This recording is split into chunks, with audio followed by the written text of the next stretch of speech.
ಪ್ರಮುಖವಾಗಿ ಭಾಳ ದೇಶದಲ್ಲಿ ಎಲ್ಲೂ ಚರ್ಚೆ ಇಲ್ಲದಿದ್ದರೂ ಕೂಡ ಕರ್ನಾಟಕದಲ್ಲಿ ಮಾತ್ರ ಭಾಳ ಚರ್ಚೆ ಆಗ್ತಾ ಇರ್ತಕ್ಕಂಥ ವಿಚಾರ ಮತ್ತು ಕಾಂಗ್ರೆಸ್ ಅವರು ಇದರ ಬಗ್ಗೆ ಟೀಕಾ ಪ್ರಹಾರಗಳನ್ನು ಮಾಡ್ತಾ ಇದ್ದಾರೆ.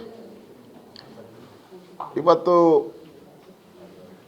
ನರೇಂದ್ರ ಮೋದಿಯವರ ಸರ್ಕಾರ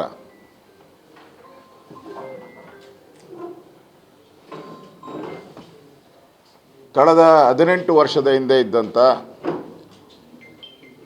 ಉದ್ಯೋಗ ಖಾತರಿ ಯೋಜನೆ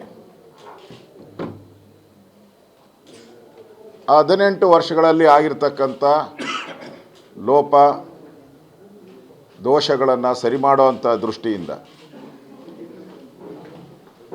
ಮತ್ತು ಕಾಂಕ್ರೀಟಾಗಿ ಅಭಿವೃದ್ಧಿ ಕಾರ್ಯಗಳಾಗಬೇಕು, ಕರಪ್ಷನ್ ಆಗಬಾರ್ದು ಅನ್ನೋ ಒಂದು ದೃಷ್ಟಿಯಿಂದ ಇವತ್ತು ವಿಕಸಿತ ಭಾರತ ಗ್ಯಾರಂಟಿ ಫಾರ್ ರೋಜ್ಗಾರ್ ಮತ್ತು ಆಜೀವಿಕಾ ಮಿಷನ್ ಗ್ರಾಮೀಣ ಅಂದರೆ ಅವ್ರು ಹೇಳೋ ಪ್ರಕಾರ ರಾಮ್ಜಿ ಕಾಂಗ್ರೆಸ್ ಅವರು, ಬಟ್ ಹೆಸರಿರೋದು ಭಾರತ ಅಂತ, ವಿಕಸಿತ ಭಾರತ. ಈ ವಿಕಸಿತ ಭಾರತಕ್ಕೆ ಅವರು ಕಾಂಗ್ರೆಸ್ ಅವರು ಭಾಳ ಟೀಕೆಗಳನ್ನು ಮಾಡ್ತಾಯಿದ್ದಾರೆ. ವಿಕಸಿತ ಭಾರತ ಯಾಕಿಟ್ರಿ ಅಂತ. ಪ್ರಧಾನಿ ನರೇಂದ್ರ ಮೋದಿಯವರ ಉದ್ದೇಶ ಈ ವಿಕಸಿತ ಭಾರತದಲ್ಲಿ ಒಂದು ಕ್ರಾಂತಿಯನ್ನು ತರಬೇಕು, ಗ್ರಾಮೀಣ ಪ್ರದೇಶದಲ್ಲಿ ಯಾರು ಬಡವರಿದ್ದಾರೆ ಅವ್ರಿಗೆ ಉದ್ಯೋಗ ಖಾತರಿ ಸಿಗಬೇಕು ಅನ್ನೋ ದೃಷ್ಟಿಯಿಂದ ಮಾಡಿರೋವಂಥದ್ದು.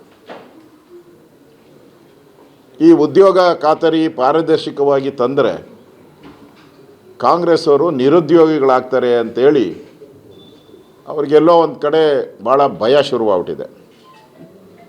ಅವರೆಲ್ಲ ವೋಟ್ ಚೋರಿ ಅಂತ ಹೇಳ್ತಾಯಿದ್ರು. ಇದು ಕೂಲಿ ಚೋರಿ ಮಾಡ್ತಾಯಿದ್ರು ಇಷ್ಟು ದಿನ ಕಾಂಗ್ರೆಸ್ ಅವರು. ಕೂಲಿ ಯಾರು ಬಡವರಿಗೆ ಕೂಲಿ ಸಿಗಬೇಕಾಯಿತು ಅದನ್ನು ಚೋರಿ ಮಾಡ್ತಾಯಿದ್ರು.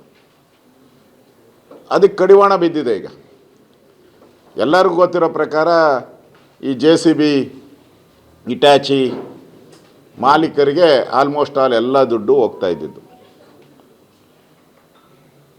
ಮತ್ತು ಕಾಂಗ್ರೆಸ್ ಕಾರ್ಯಕರ್ತರು ಇದನ್ನೇ ಒಂದು ದಂಧೆ ಮಾಡ್ಕೊಂಬಿಟ್ಟಿದ್ರು, ಸುಳ್ಳು. ಅದನ್ನು ಮಾಧ್ಯಮದಲ್ಲೂ ಬಂದಿದೆ, ಈ ಕೇಂದ್ರ ಸರ್ಕಾರ ಮಾಡಿರೋ ಅಂಥ ತನಿಖೆಯಲ್ಲೂ ಕೂಡ ಬಂದಿದೆ. ಶಾಲಾ ಮಕ್ಕಳನ್ನ ನಿಲ್ಲಿಸಿರೋವಂಥದ್ದು, ಸತ್ತೋಗಿರೋರು ಯಾರು ಸತ್ತೋಗಿದ್ದಾರೆ ಅವ್ರನ್ನ ಈ ಉದ್ಯೋಗ ಖಾತರಿಯಲ್ಲಿ ಹಣ ಬಿಡುಗಡೆ ಆಗಿರೋದು, ಈ ಥರ ಸಾವಿರಾರು ಕೋಟಿ ರೂಪಾಯಿ ಹಗರಣ ಆಗಿದೆ. ಅದರಿಂದ ಈಗ ಈ ಕಾಂಗ್ರೆಸ್ ಅವ್ರಿಗೆ ಏನು ಪ್ರಾಬ್ಲಮ್ ಆಗಿದೆ ಅಂದರೆ, ವಾಲ್ಮೀಕಿ ಹಗರಣದಲ್ಲಿ ಲೂಟಿ ಮಾಡಿದ್ರಲ್ಲ 187 ಕೋಟಿ ಫಟಾಫಟ್ ಅಂತ, ಹಂಗೆ ಲೂಟಿ ಮಾಡೋಕ್ಕಾಗಲ್ಲ ಇನ್ನು ಮುಂದೆ. ಬಯೋಮೆಟ್ರಿಕ್ ಬಂದ್ಬಿಡುತ್ತೆ ಇನ್ಮೇಲೆ.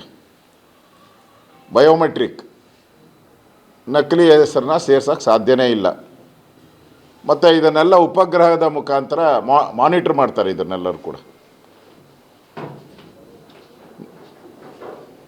ನಕಲಿ ಜಾಬ್ ಕಾರ್ಡ್ಗಳು ಮಾಡ್ತಾಯಿದ್ರಲ್ಲ ಅದೆಲ್ಲ ಇನ್ಮೇಲೆ ರದ್ದಾಗೋಗ್ತದೆ. ಮತ್ತು ಆಡಳಿತಾತ್ಮಕ ವೆಚ್ಚ ಏನಿತ್ತು ಮೊದಲು 6% ಇತ್ತು, ಅದು ಫುಲ್ಫಿಲ್ ಮಾಡೋಕ್ಕಾಗ್ತಾ ಇಲ್ಲ. ಕೇಂದ್ರ ಸರ್ಕಾರನೇ ಇದನ್ನು 9% ಮಾಡಿದೆ. ಮತ್ತು ವೇತನ ಪಾವತಿನೂ ಅಷ್ಟೇ, ಯಾವಾಗಂದ್ರೆ ಅವಾಗ ವೇತನ ಪಾವತಿ ಆಗ್ತಾಯಿತ್ತು. ಈಗ ಕಾಲಮಿತಿ, ವೇತನ ಪಾವತಿಗೂ ಕಾಲಮಿತಿ ಕೊಟ್ಟಿದ್ದಾರೆ. ರಾಜ್ಯ ಸರ್ಕಾರಕ್ಕೆ 17,000 ಕೋಟಿ ಬರುತ್ತೆ. ಇದರಲ್ಲಿ 60-40 ಸ್ಕೀಮಲ್ಲಿ ಸುಮಾರು 17,000 ಕೋಟಿ ರಾಜ್ಯಕ್ಕೆ ಬರ್ತೈತೆ. 17,000 ಕೋಟಿ ಬಂದ ಮೇಲೇ ಕಾಂಗ್ರೆಸ್ ಅವ್ರಿಗೆ ಹೊಟ್ಟೆಯಲ್ಲಿ ಹಸಿಮೆಣಸಿನ್ಕಾಯಿ ಯಾಕೆ ಹೋಯ್ತು, ಉರಿ ಯಾಕೆ ಬಂತು ನಮ್ಮ ಪ್ರಶ್ನೆ. ಹಿಂದೆ ಮನಮೋಹನ್ ಸಿಂಗ್ ಇದ್ದಾಗ ಅವರ ಇಡೀ ಅವಧಿಯಲ್ಲಿ 10 ವರ್ಷದಲ್ಲಿ ಅವ್ರು ಕೊಟ್ಟಿರೋದು 2ರಿಂದ 2.5 ಸಾವಿರ ಕೋಟಿ ಅಷ್ಟೇ ಕೊಟ್ಟಿರೋದು. ನರೇಂದ್ರ ಮೋದಿಯವರು ಬಂದ ಮೇಲೆ ಅದರ 4 ಪಟ್ಟು ಜಾಸ್ತಿ ಮಾಡಿದ್ದಾರೆ. ಸುಮಾರು 8 ಲಕ್ಷ ಕೋಟಿಯಷ್ಟು ಜಾಸ್ತಿ ಆಗಿದೆ.